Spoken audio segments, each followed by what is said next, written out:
At a railway station in a city, there lived a beggar. He survived by begging from passengers traveling on the trains that stopped there. One day, while begging, he noticed a tall, well-dressed man. The beggar thought, "This man looks very rich. If I ask him for alms, he will surely give me a good amount." He approached the man and started begging. The tall man looked at him and said, "You always ask from others, but have you ever given anything to anyone?" The beggar replied, "Sir, I am just a beggar. I always ask because I have nothing to give. How can I give anything to anyone?"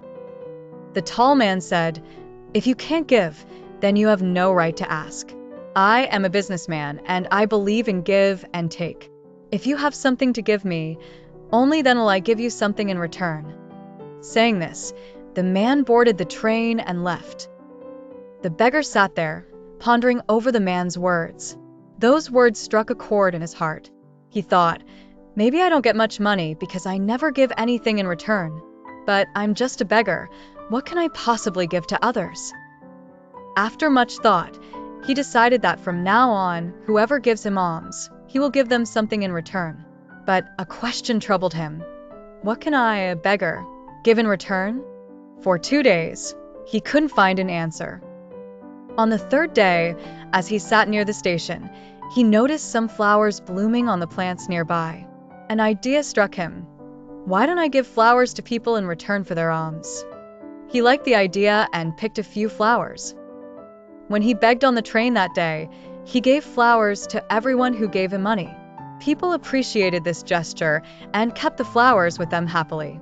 From then on, the beggar began plucking flowers every morning and giving them to people who gave him alms.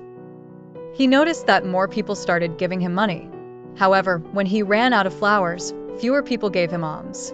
One day, while begging on the train, he saw the same tall man who had inspired him. The beggar immediately approached him and said, "Today I have something to give you. Please give me alms, and in return, I will give you some flowers." The man smiled, gave him some money, and accepted the flowers. He said, "Wonderful. You've become a businessman like me." The man took the flowers and left. Once again, his words resonated with the beggar. The beggar realized that the key to changing his life was now in his hands. He stepped off the train, looked up at the sky, and shouted, "I am not a beggar anymore. I am a businessman. I can become rich." People around him thought he had gone mad, but the beggar was determined. 6 months later, at the same station, 2 well-dressed men were traveling. One of them recognized the other and extended his hand for a handshake. "Do you recognize me?" the first man asked. "No, I don't think we've met before," replied the second man. The first man smiled and said, "We've met before, not once but twice. Don't you remember the beggar you once spoke to?" Surprised, the second man said, "Oh yes, you're the beggar I once refused to give money to, and the second time I bought flowers from you. But today you're dressed so well. What are you doing now?" The first man replied, "Yes, I was that beggar, but today I am a successful flower merchant. I'm on my way to another city for business." He continued, "You taught me an important rule of life. We only receive when we give."